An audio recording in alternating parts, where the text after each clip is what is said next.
Coming in, I suppose, in the first two, kind of unorthodox, getting it done. Yeah, I mean, unorthodox is right. As soon as we look up, Bergert, who everything looks to be negative, which is positive, and we'll take a day-to-day with him, see what that looks like. I mean, that's a bad spot to get hit at 103. And so, you're looking at the top of the order and going into the game. We knew we had some pin availability, and it was like, all right, we're down to a lot of confidence in our offense, and let's ride, let's go. And we had prepped guys that they may show up at different times. We weren't overly expecting to be the fourth.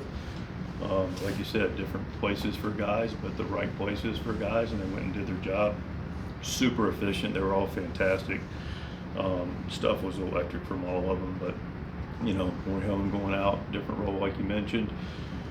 Grabbing the fourth, grabbing the fifth, super efficient, pound the strike zone, all but one strike, all strikes but one. That was close. And then, Adam comes in, not his typical spot, clearly, and we had an idea where we wanted to take him, and he did his part, man, did a really good job, and Estrada and was really efficient, sharp, looked good, slider good. Suarez was nasty, fastball was good, changeup was really, really good, so I needed it in that part of the lineup. So the bullpen was on point. Right when you had to do that, I mean, you knew that if Morhone did his part there, that is when you wanted Adam in that spot as well, right from the. Okay. Yeah, we like Estrada there too. It's not like it's some clear cut, but like Jason's repertoire, always like him. He gets a lot of the top of the order. Used to doing it, and also we like the change-up and the off-speed pitches to that part of the lefty lineup. A little bit of a struggle for Maldonado at times, but he also has had some. When he hits a home run, it counts. It does count. That was a big one. Good momentum, good at bats. Rise, always in the middle of it. Seems like Shildt doing his part. He's been great. Crony, big RBI double, and Maldi comes up and bang, clears him out, and it's a big at bat. We like him in the game, like what he does. The swing was great. He caught a heck of a 9 innings of baseball tonight. From my seat, clearly it's a positive, but from just sitting back and going, man, appreciating the game, been in it a long time, and seeing him navigate all that with our relievers, with Bergert to start. Bergert got out a little bit of traffic early, kept a base loaded jam, minimized the damage. He was a big part of that. Good trip, him and Ruben. But yeah, it was very efficient. You said negative on Bergert. You got him on the elbow and the ribs. Forearm. Got him on the forearm. Is that where you had the imaging done? That's my understanding. I could be, wrong tomorrow, but that's my understanding initially. They may have taken another image somewhere else as well.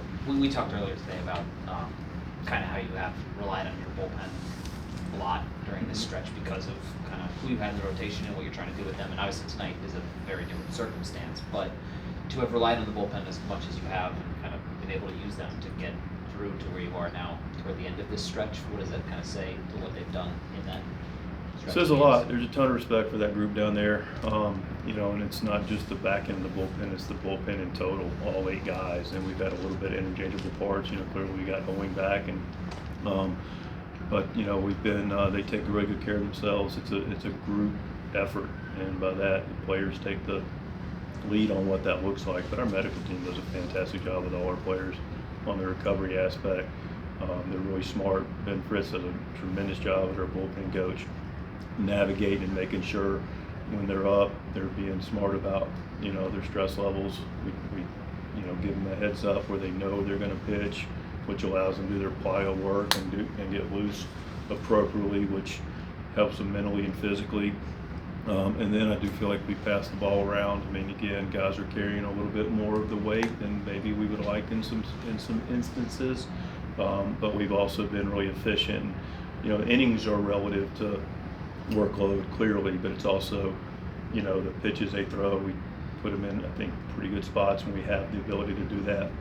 But they do the work, and then we take them to a place and we don't push them beyond anything that's uncomfortable or we feel we're uncomfortable for them. There's an occasion where we think, oh man, we're getting out of our comfort zone here, but we stay within the parameters. And then the last part of that is the communication. you know, we got healthy communication in our clubhouse with our players, myself, our staff, and then being able to say, no, I feel good, and then also being able to say, no, you know what, I really need a day, and we always honor that. And so that's a longer answer to your question. There's a lot of factors into it, but that's how it works. But they've been fantastic, to summarize it. Mike, talk about Luis in the 4-hole. I mean, 2 for 4 tonight. Just seems like he's kind of relishing in that role, just hitting down there. Yeah, no, he's pro's pro. Good news about Louis, you know, is, you know, you wouldn't want to put him anywhere lower, quite frankly. It's a good spot for him relative to the top 3 being really, really good as well, and create some opportunities for him. But I got to tell you, you know, Luis Raz is going to hit 1, 2, 3, 4. You know, day game, night game, road, home, you know, lefty, righty, shadows. It's not going to matter. This guy's just a hitter.